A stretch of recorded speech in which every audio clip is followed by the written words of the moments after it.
ಎಲ್ಲರಿಗೂ ಮುಂಜಾನೆಯ ಶುಭಾಶಯಗಳನ್ನು ತಿಳಿಸುತ್ತಾ KR ಲಕ್ಕಂ ಮೆಮೋರಿಯಲ್ CBSE ಶಾಲೆಯ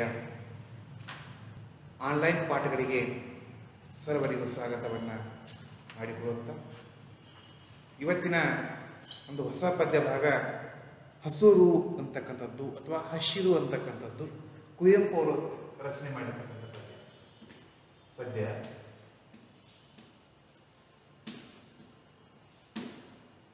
ಐದು ಹಸುರು ಹಸುರು ಕುವೆಂಪು.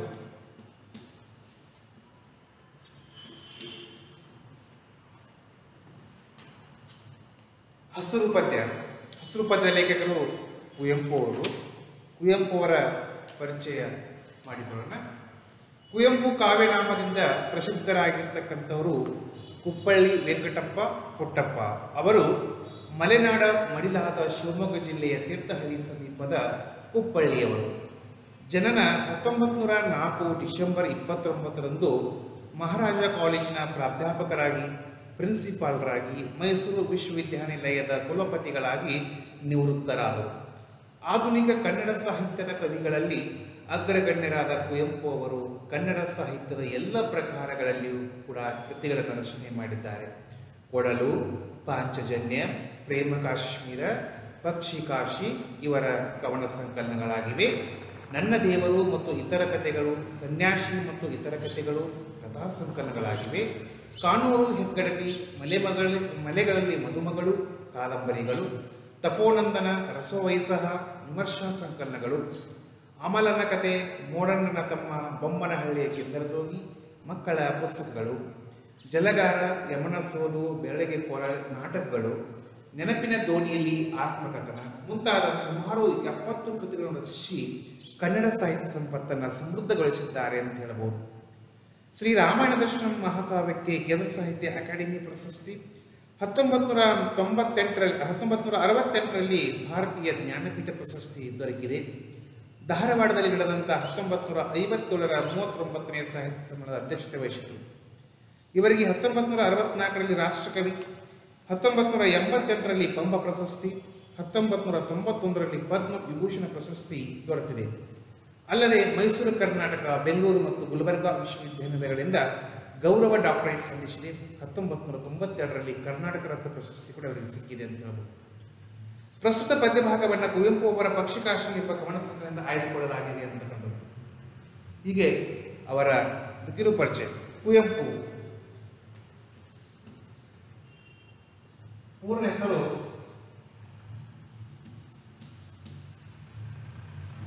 ಕುಪ್ಪಳ್ಳಿ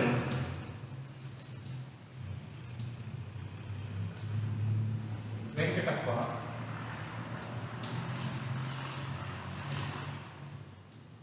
ಕುಪ್ಪಳ್ಳಿ ವೆಂಕಟಪ್ಪ ಪುಟ್ಟಪ್ಪ, ಶಿವಮೊಗ್ಗ ಜಿಲ್ಲೆಯ ತೀರ್ಥಹಳ್ಳಿ ತಾಲೂಕಿನ ಕುಪ್ಪಳ್ಳಿ ಜನ್ಮಸ್ಥಳ.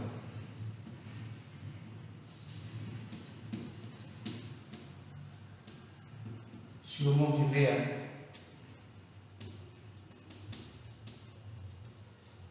ತೀರ್ಥಹಳ್ಳಿ ತಾಲೂಕಿನ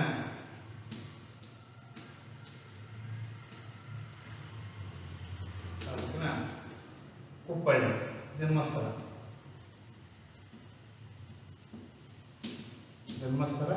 ಪೂರ್ಣ ಹೆಸರು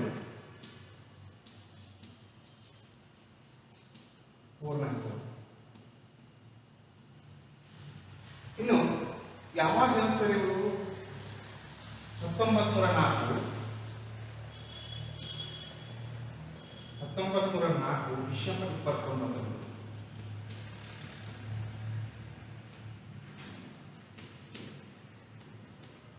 ಡಿಸೆಂಬರ್ 29ರಂದು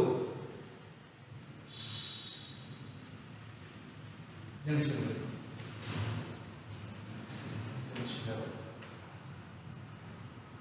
ಮಹಾರಾಜ ಕಾಲೇಜಿನಲ್ಲಿ ಪ್ರಾಧ್ಯಾಪಕರಾಗಿ, ಮಹಾರಾಜ ಕಾಲೇಜಿನ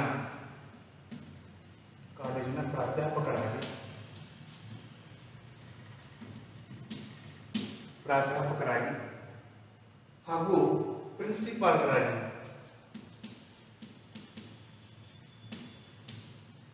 ಪ್ರಿನ್ಸಿಪಾಲ್ ಆಗಿ ಮೈಸೂರು ವಿಶ್ವವಿದ್ಯಾನಿಲಯದ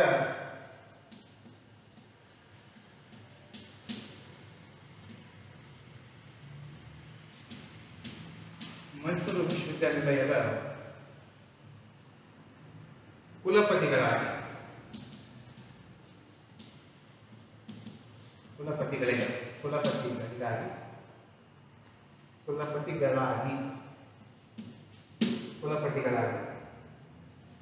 ನಿವೃತ್ತಿಯನ್ನ ಪಡೆದಿರುವಂತಹದ್ದು. ನಿವೃತ್ತಿ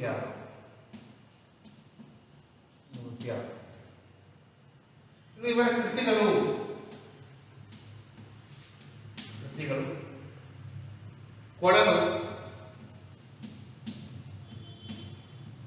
ಕೊಳಲು ಪಾಂಚಜನ್ಯ ಪ್ರೇಮ ಕಾಶ್ಮೀರ,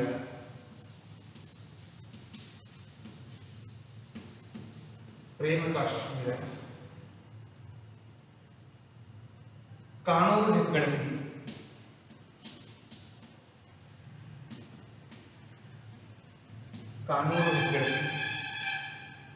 ಸನ್ಯಾಸಿ ಮತ್ತು ಇತರ ಕಥೆಗಳು,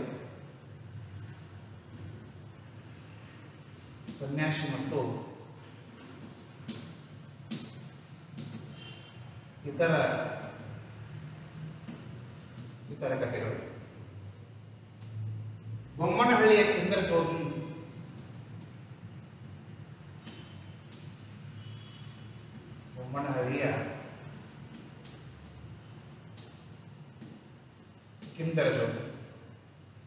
ನೆನಪಿನ ದೋಣಿಯಲ್ಲಿ,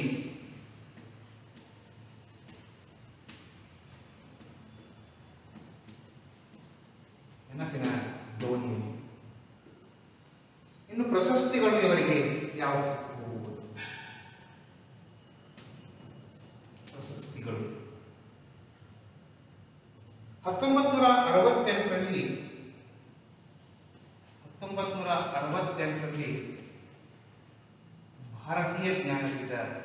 ಭಾರತೀಯ ಜ್ಞಾನಪೀಠ ಪ್ರಶಸ್ತಿ ಸಿಕ್ಕಿದೆ. ಮತ್ತು 1957ರಲ್ಲಿ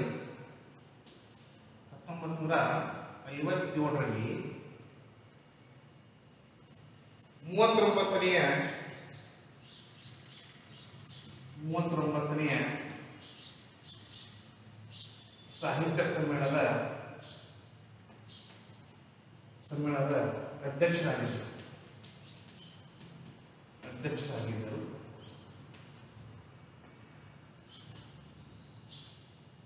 ಶ್ರೀ ರಾಮಾಯಣ ದರ್ಶನ ಕೃತಿಗೆ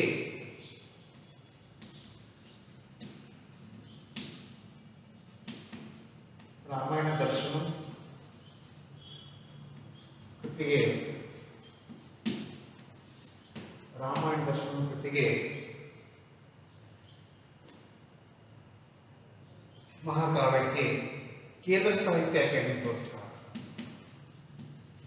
ಕೇಂದ್ರ ಸಾಹಿತ್ಯ ಅಕಾಡೆಮಿ ಪುರಸ್ಕಾರ. 1991ರಲ್ಲಿ ಪದ್ಮವಿಭೂಷಣ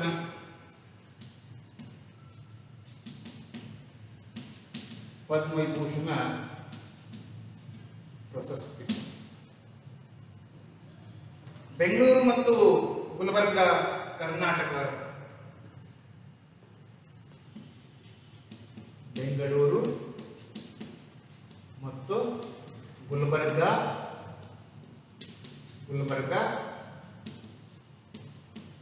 ಕರ್ನಾಟಕ ವಿಶ್ವವಿದ್ಯಾಲಯದ ಇಲ್ಲಿ ಗೌರವ ಡಾಕ್ಟರೇಟ್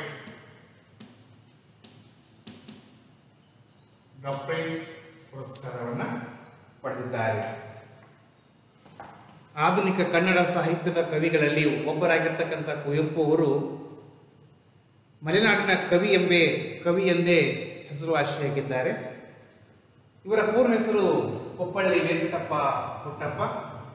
ಇವರ ಜನ್ಮಸ್ಥಳ ಶಿವಮೊಗ್ಗ ಜಿಲ್ಲೆಯ ಶಿಕಾರಿಪುರ ತಾಲೂಕಿನ ಅಥವಾ ಶಿವಮೊಗ್ಗ ಜಿಲ್ಲೆ ತೀರ್ಥಹಳ್ಳಿ ತಾಲೂಕಿನ ಕುಪ್ಪಳ್ಳಿ ಅಂತಕ್ಕಂಥ ಗ್ರಾಮ. 1904 ಡಿಸೆಂಬರ್ 29ರಂದು ಇವರು ಜನಿಸ್ತಾರೆ.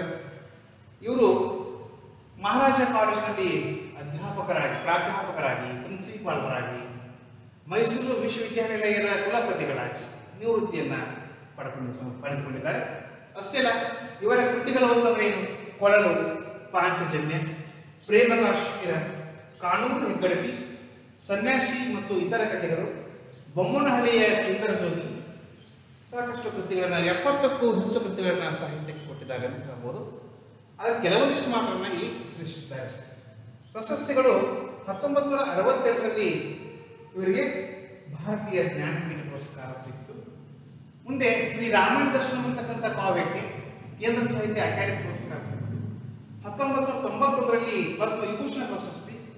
ಹೀಗೆ ಹಲವಾರು ಪ್ರಶಸ್ತಿಗಳನ್ನ ಪಡೆದುಕೊಂಡು ಕನ್ನಡ ಸಾಹಿತ್ಯವನ್ನು ಬಹಳಷ್ಟು ಇಲ್ಲಿ ಅಭಿವೃದ್ಧಿಯನ್ನು ಪಡಿಸಿದ್ರು ಅಂತಕ್ಕಂಥ, ಕೃಷಿಯನ್ನು ಕೈದಿರು ಅಂತಕ್ಕಂಥ ಇರಬಹುದು.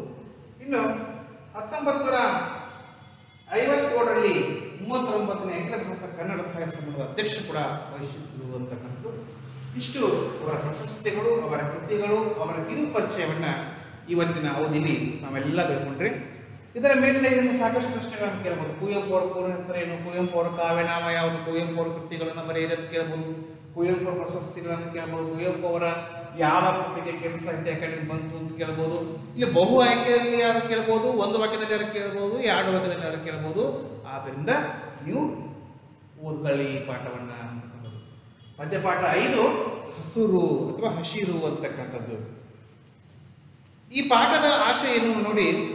ಹಸಿರು ಕವನವು ಅಶ್ವಯುಜ ಮಾಸದ ನವ ರಾತ್ರಿಯಲ್ಲಿ ಪ್ರಕೃತಿಯಲ್ಲಿ ಹೆಪ್ಪುಗಟ್ಟಿದ ಹಚ್ಚ ಹಸುರನ್ನ ಕಂಡು ಪ್ರೇರಿತವಾದ ಕವನ ಇದಾಗಿದೆ. ಇದು ಕುವೆಂಪು ಅವರ ಸ್ಥಳವಾದ ಮಲೆನಾಡಿನ ಕುಪ್ಪಳ್ಳಿಯ ಕವಿ ಶೈಲದಲ್ಲಿ ಅವರಿಗುಂಟಾದ ಸೌಂದರ್ಯ ಅನುಭವ. ಪ್ರಕೃತಿಯಲ್ಲಿಯ ಹಸುರುಗಳೊಂದಿಗೆ ಕುವೆಂಪು ಹೊಂದಿದ್ದ ಸಮೀಪ ಸಂಬಂಧವನ್ನು ತೋರಿಸುತ್ತದೆ. ಸಸ್ಯ ಸಮೃದ್ಧಿಯ ಹಸುರೇ ಆಗಸ, ಮುಗಿಲು, ಗದ್ದೆ, ಬಯಲು, ಸಂಜೆ, ಹೂಗಂಪು, ಹಕ್ಕಿಯ ದನಿ ಕಡಲಿನವರೆಗೂ ವ್ಯಾಪಿಸಿರುವ ಮಟ್ಟಿಗೆ ಕವಿ ಹಸುರಿನಲ್ಲಿ ತಲ್ಲೀನರಾಗಿರುವುದನ್ನು ಈ ಕವನದ ಮುಖಾಂತರ ನಾವು ಗುರುತಿಸಬಹುದಾಗಿದೆ. ಅಂದ್ರೆ ಹಸಿರು ಈ ಪ್ರಕೃತಿಯನ್ನ ವ್ಯಾಪಿಸಿಕೊಂಡಾಗ ಈ ಪ್ರಕೃತಿ ದೇವತೆ ಯಾವ ರೀತಿಯಾಗಿ ಇಲ್ಲಿ ಕಾಂತಾಳೆ ಕವಿ ಕಣ್ಣಿಗೆ ಅಂತಂದ್ರೆ, ಅಶ್ವಯುಜ ಮಾಸದ ರಾತ್ರಿಯಲ್ಲಿ ಪ್ರಕೃತಿಯಲ್ಲಿ ಒಂದು ಹೆಪ್ಪುಗಟ್ಟಿದ ಹಚ್ಚ ಹಸುರಿನ ಒಂದು ಪದರು ಅಥವಾ ಹಚ್ಚ ಹಸುರಿನ ಒಂದು ಹೊದಿಕೆಯ ಹೆಪ್ಪುಗಟ್ಟಿದಂತೆ ಕಾಣ್ತಾ ಇದೆ. ಆ ಹಸಿರು ಇಲ್ಲಿ ಕವಿಗೆ ಬಹಳಷ್ಟು ಪ್ರೇರಣೆ ಕೊಡ್ತಾ ಇದೆ, ಸ್ಫೂರ್ತಿ ಕೊಡ್ತಾ ಇದೆ ಅಂತ ಕವಿ. ಇದು ಕುವೆಂಪು ಅವರ ಸ್ಥಳವಾದ ಮಲೆನಾಡಿನಲ್ಲಿರ್ತಕ್ಕಂಥ ಒಂದು ಪ್ರದೇಶವನ್ನು ಹೇಳ್ತಾರೆ ಅವರು. ಕುವೆಂಪು ಅವರು ಹುಟ್ಟಿದ್ದು ಮಲೆನಾಡು ಪ್ರದೇಶದಲ್ಲಿ. ಅಲ್ಲಿರ್ತಕ್ಕಂಥ ಒಂದು ಕವಿ ಶೈಲದ ಬಗ್ಗೆ ಅಥವಾ ಪರ್ವತಗಳ ಬಗ್ಗೆ, ಅಲ್ಲಿರ್ತಕ್ಕಂಥ ಹಚ್ಚು ಹಸುರಿನ ವಾತಾವರಣವನ್ನ ಇಲ್ಲಿ ಕುರಿತು ಹೇಳ್ತಕ್ಕಂಥ ಮಾತುಗಳು. ಅದಕ್ಕೆ ಅವರ ಸ್ಥಳವಾದ ಮಲೆನಾಡಿನ ಕುಪ್ಪಳ್ಳಿಯ ಕವಿ ಶೈಲದಲ್ಲಿ ಅವರಿಗುಂಟಾಗಿರ್ತಕ್ಕಂಥ ಸೌಂದರ್ಯ ಅನುಭವ, ಈ ಪ್ರಕೃತಿಯನ್ನು ಸವಿಬೇಕು ಕವಿ. ಅದಕ್ಕೆ ರವಿ ಕಾಣದನ್ನ ಕವಿ ಕಂಡ ಅಂತಕ್ಕಂಥದ್ದು ವಿಚಾರ ಹೇಳ್ತೀವಿ ನಾವು. ಅದಕ್ಕೆ ಸೌಂದರ್ಯ ಅನುಭವ ಇರ್ತದೆ ಮನುಷ್ಯನಿಗೆ. ಅದಕ್ಕೆ ಪ್ರಕೃತಿಯ ಸೌಂದರ್ಯವನ್ನ ಕವಿ ಬಣ್ಣಿಸ್ತಾನ. ಪ್ರತಿಯೊಂದು ಈ ಪ್ರಕೃತಿಯಲ್ಲಿರ್ತಕ್ಕಂಥ ಪ್ರತಿಯೊಂದು ಅದ್ಭುತಗಳು, ಅಘೋಷಣಗಳನ್ನ ಕವಿ ಅದು ಕಲ್ಪನೆಯಾದರೂ ಕೂಡ ಸತ್ಯಕ್ಕೆ ಸಮೀಪವನ್ನು ತೋರಿಸ್ತಾನಲ್ಲ, ಆ ಕವಿಯ ಒಂದು ಅದಮ್ಯ ಚೈತನ್ಯ ಅಂತಕ್ಕಂಥದ್ದು. ಹಾಗೆ ಕುವೆಂಪು ಅವರು ಹೆಚ್ಚಾಗಿ ನಿಸರ್ಗದ ಬಗ್ಗೆ ವರ್ಣನೆ ಮಾಡ್ತಾರೆ. ನಿಸರ್ಗದ ಸಾಕಷ್ಟು ಪದ್ಯಗಳು ಬರ್ತಾರೆ. ಆ ನಿಸರ್ಗ ಪದ್ಯಗಳಲ್ಲಿ ಇಲ್ಲಿ ಕೂಡ ಈ ಹಸಿರು ಅಂತಕ್ಕಂಥದ್ದು ಪದ್ಯ 1 ಅಂತ ನಾವು ಹೇಳ್ಬೋದು. ಬಹುತೇಕ ವಿಮರ್ಶಕರು ಕುವೆಂಪು ಅವರ ಪಕ್ಷಿಕಾಶಿಯನ್ನು ಅವರ ಪ್ರೇಮ ಗೀತೆಗಳ ಪ್ರಾತಿನಿಧಿಕ ಸಂಕಲನವೆಂದು ಗುರುತಿಸಿದ್ದಾರೆ. ಕವಿ ಪ್ರಜ್ಞೆಗೆ ಪ್ರಕೃತಿ ಒಲುಮೆಯೇ ಮುಕ್ತಿಯ ಆನಂದ ಸಾಧನೆಯಾಗುತ್ತದೆ. ಕುವೆಂಪು ಅವರ ಈ ಚಿಂತನೆಗೆ ಅನುಗುಣವಾಗಿ ಪಕ್ಷಿಕಾಶಿಯ ಪದ್ಯಗಳು, ಅದರಲ್ಲಿ ಒಂದು ಹಸಿರು ಎಂಬ ಈ ಕವಿತೆಯು ಕುವೆಂಪು ಅವರ ಪ್ರಕೃತ ತನ್ಮಯತೆಗೂ ಕವಿ ಮತ್ತು ಪ್ರಕೃತಿ ಒಂದಾಗುವ ಅವರ ಕಾವ್ಯದ ಅದ್ವೈತ ಸ್ಥಿತಿಗೂ ಸಮರ್ಥ ನಿದರ್ಶನವಾಗಿದೆ ಅಂತ ಹೇಳ್ಬೋದು. ಇಲ್ಲಿ ಸಾಕಷ್ಟು ವಿಮರ್ಶಕರನ್ನ ನೋಡ್ತೇವೆ. ಸಾಕಷ್ಟು ಈ ಪದ್ಯವನ್ನು ವರ್ಣಿಸುವಾಗ ಕವಿಯ ಒಂದು ಚಾಕಚಕ್ಯತೆ ನೋಡ್ತೇವೆ. ಪ್ರಕೃತಿಯ ಗೀತೆಗಳ ಒಂದು ಪ್ರಾಥಮಿಕ ಸಂಕಲನವೆಂದೇ ಕವಿ ಪ್ರಜ್ಞೆಗೆ ಒಲುಮೆಗೆ ಇಲ್ಲಿ ಪ್ರಕೃತಿಯ ಸಾಕ್ಷಿ ಅಥವಾ ಅದೇ ಅವನಿಗೆ ಮುಕ್ತಿಯನ್ನು ಕೊಡ್ತದ ಅಂತಕ್ಕಂಥದ್ದು. ಹಾಗೆ ಕವಿ ಪದ್ಯವನ್ನು ಬರೆದುತ್ತಾನೆ ನೋಡಿ.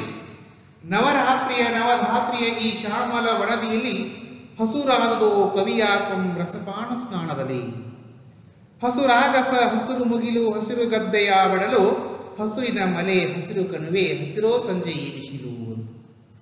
ಆಶ್ವಿಜದ ಶಾಲಿವಾಣದ ಗಿಳಿಯದೆ ಬಣ್ಣದ ನೋಟ ಅದರೆಡೆಯಲ್ಲಿ ಬಲದಂಚಿನ ಕೊನೆಗತ್ತಡಕೆಯ ತೋಟ. ಅದೋ ಹುಲ್ಲಿನ ಮಕಮಲ್ಲಿನ ಪಕ್ಷ ಹೊಸ ಪಚ್ಚನೆಯ ಜಮಕಾಣೆ ಪಸರಿಸಿ ತಿರಿ ಮೈರೆ ಮೈ ಮುಚ್ಚಿರೆ ಬೇರೆ ಬಣ್ಣವನೇ ಕಾಣೆ. ಹೊಸ ಹೂವಿನ ಕಂಪು ಹಸಿರು ಎಲರಿನ ತಂಪು ಹಸಿರು ಹಕ್ಕಿಯ ಕೊರಲಿಂಪು ಹಸುರು ಹಸುರು ಹಸರುಳಿ ಹೆಸರು ಹಸುರುಳಿ ಉಸಿರು ಹಸುರೆತ್ತಲ್ ಕಡಲಿನಲ್ಲಿ ಹಸುರುಗಟ್ಟಿತು ಕವಿಯಾತ್ಮ ಹಸುರಿನತ್ತರ್ ಒಡಲಿನಲ್ಲಿ ಅಂತಕ್ಕಂಥದ್ದು. ಅದಕ್ಕೆ ಅಶ್ವೇಷ ಮಾಸ ಬಂದಾಗ ಅಥವಾ ಈ ಶಿಶಿರ ಮಾಸ ಬಂದಾಗ ಚಳಿಗಾಲದಲ್ಲಿ ಪ್ರಕೃತಿಯಲ್ಲಿರ್ತಕ್ಕಂಥ ಹಳೆಯ ಎಲೆಗಳು ಅಥವಾ ಹಳೆಯ ಈ ಎಲೆಗಳ ಉದುರಿ ಹಳದಿ ಬಣ್ಣಕ್ಕೆ ತಿರುಗಿ ಬಂದಾಗ ಉದುರಿ ಹೋಗಾಗ ಹೊಸ ಒಂದು ಚೈತ್ರ ಮಾಸ ಆಗಮನವಾಗತಕ್ಕಂಥ ಸ್ಥಿತಿ. ಅದಕ್ಕೆ ನವರಾತ್ರಿಯ ಈ ಶ್ಯಾಮಲ ವನದಿಯಲ್ಲಿ ಹಸುರಾದುದು ಕವಿಯಾತ್ಮ. ಅದಕ್ಕೆ ನಾವು ಮಹಾನವಮಿ ಅಂತಕ್ಕಂಥ ಹಬ್ಬವನ್ನು ನೋಡ್ತಿರ್ತೀವಿ. ಮಹಾನವಮಿ ಹಬ್ಬ ಬಂದಾಗ ಮಳೆಗಾಲ ವಿಪರೀತ ಇರ್ತದೆ. ಮಳೆಗಾಲದಲ್ಲಿ ಪ್ರಕೃತಿ ಹಚ್ಚ ಹಸಿರಿಯ ಒಂದು ತಂಪಾನೆಯ ಒಂದು ಅನುಭವವನ್ನು ಕೊಡ್ತದೆ. ಅದಕ್ಕೆ ನವರಾತ್ರಿ ಅಂದಾಗ ಅವತ್ತು ಮಳೆ ಸುರಿತಾ ಧಾರಾಕಾರವಾಗಿರ್ತಕ್ಕಂಥ ಮಳೆ, ಸುತ್ತಲಿನ ಒಂದು ಹಸಿರು ಪಚ್ಚೆಗಳು, ಹಸಿರು ವಾತಾವರಣ, ಹಸಿರನ್ನು ನೋಡಿ ಕವಿ ಮನಸ್ಸಿಗೆ ಬಹಳ ಪ್ರೇರಣೆ ಕೊಡ್ತಂತೆ. ಈ ಶ್ಯಾಮಲ ಅಂದ್ರೆ ಈ ಹಚ್ಚ ಹಸುರಿನ ವಾತಾವರಣ, ವನದಿ ಅಂದ್ರೆ ಈ ಕಾಡು, ಈ ಅರಣ್ಯ, ಈ ಸಸ್ಯ ಸಂಪತ್ತನ್ನು ನೋಡಿ ಕವಿಯ ಮನಸ್ಸು ಹಸಿರಾತು ಕವಿ ಆತ್ಮ ಅಂತಕ್ಕಂಥದ್ದು. ನವಧಾತ್ರಿ ಈ ಶ್ಯಾಮಲ ವನದಿಯಲ್ಲಿ ಹಸುರಾದ್ದು ಕವಿ ಆತ್ಮ ಶರೀರ ಕೂಡ ಈ ನವರಾತ್ರಿ ಬಂದಾಗ ಆ ವಾತಾವರಣವೆಲ್ಲ ಹೇಗೆ ಕವಿಯ ಕಣ್ಣಿಗೆ ಕಳೆ ಕಟ್ತದಲ್ಲ. ಹೊರಗಡೆ ದೋಧೋ ಇರ್ತಕ್ಕಂಥದ್ದು ಮಳೆ ಸುರಿತಾ ಇರ್ತದೆ, ಪ್ರಕೃತಿ ಹಚ್ಚ ಹಸಿರನ್ನು ಕಂಗೊಳಿಸ್ತಾ ಇದೆ. ಮಹಾನವಮಿ ಹಬ್ಬ ಬಂದಿರ್ತದೆ, ಕವಿಯ ಕಣ್ಣಿಗೆ ಏನೋ ಒಂದು ವರ್ಣನೆ, ಏನೋ ಒಂದು ಸ್ಫೂರ್ತಿ ಕೊಡ್ತಾ ಇದೆ, ಕವಿಯ ಆತ್ಮಕ್ಕೆ ಏನೋ ಒಂದು ಮುಕ್ತಿ ಸಿಗ್ತಾ ಇದೆ ಏನೋ ಎಂಬಂತೆ ಕವಿ ಇಲ್ಲಿ ವರ್ಣಿಸ್ತಾನೆ. ಅದಕ್ಕೆ ನವಧಾತ್ರಿ ಅಂದ್ರೆ ಈ ಭೂಮಿ ತಾಯಿ ತನ್ನ ಪ್ರಕೃತಿ ಸೌಂದರ್ಯವನ್ನ, ತನ್ನ ಸಿರಿಯನ್ನ ಪ್ರಕೃತಿ ಮಾತೆ ತೋರಿಸ್ತಾ ಇದ್ದಾಳೆ ಅಂತಕ್ಕಂಥ ನವಧಾತ್ರಿಯ ಈ ಶ್ಯಾಮಲ ವನದಿಯಲ್ಲಿ ಈ ಸುಂದರವಾಗಿರ್ತಕ್ಕಂಥ ಹಚ್ಚ ಹಸಿರಿನ ಪ್ರಕೃತಿ ಸೌಂದರ್ಯವನ್ನ ಸೃಷ್ಟಿಯ ಒಂದು ವೈಚಿತ್ರ್ಯವನ್ನೇ ಕವಿ ಬಣ್ಣಿಸ್ತಾನೆ. ಹಸುರಾದದು ಕವಿಯಾತ್ಮ ರಸಪಾನ ಸ್ಥಾನದಲ್ಲಿ ಹಸುರಿನ ಒಂದು ಪಾನವನ್ನ ಮಾಡ್ತಾ ಕವಿ ಇಲ್ಲಿ ಹಸಿರು ಅಂತಕ್ಕಂಥದ್ದು ಹಸರೇ ಉಸಿರು ಅಂತಕ್ಕಂಥ ಎಂಬುದನ್ನ ಇಲ್ಲಿ ಹಸುರಿನ ಒಂದು ಪಾನದಲ್ಲಿ ಸ್ನಾನ ಮಾಡ್ತಕ್ಕಂಥ ಕವಿ ಅಂತಕ್ಕಂಥ ಅಷ್ಟು ವರ್ಣನಾತ್ಮಕವಾಗಿ ಮೂಡಿಬಂದಿದೆ. ಮುಂದಿನ ಅವಧಿಯಲ್ಲಿ ಇದೇ ಒಂದು ಪದ್ಯದ ಒಂದು ಸಾರಾಂಶವನ್ನು ನಾವು ಮುಂದುವರಿಸೋಣ ಅಂತಕ್ಕಂಥದ್ದು. ಹಾಗಾದ್ರೆ ಈ ಪಾಠದ ಮೇಲೆ ಕೆಲವೊಂದಿಷ್ಟು ಪ್ರಶ್ನೆಗಳನ್ನು ಕೊಡಬಹುದು. ನಿಮಗೆ ಕವಿ ಪರಿಚಯ ಮೇಲೆ 2 ಪ್ರಶ್ನೆಗಳನ್ನು ಕೊಡ್ತಾನೆ. ಅವೆಲ್ಲ ಮನೆ ಒಳಗೆ ಬರ್ಕೊಂಡು ಬನ್ನಿ.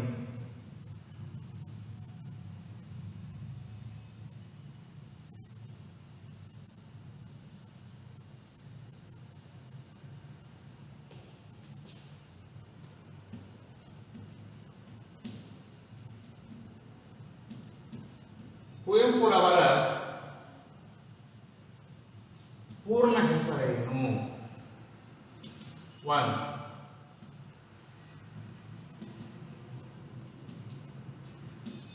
ಕುವೆಂಪುರವರ ಕೃತಿಗಳನ್ನ ಬರೆಯಿರಿ. 2 ಪ್ರಶ್ನೆಗಳನ್ನು ಕೊಟ್ಟಿದ್ದೇನೆ. ಇದನ್ನು ಮನೆಯಲ್ಲಿ ನಾವೆಲ್ಲ ನೆರವೇರಿಸಿಕೊಂಡು ಹೋಗಬೇಕು.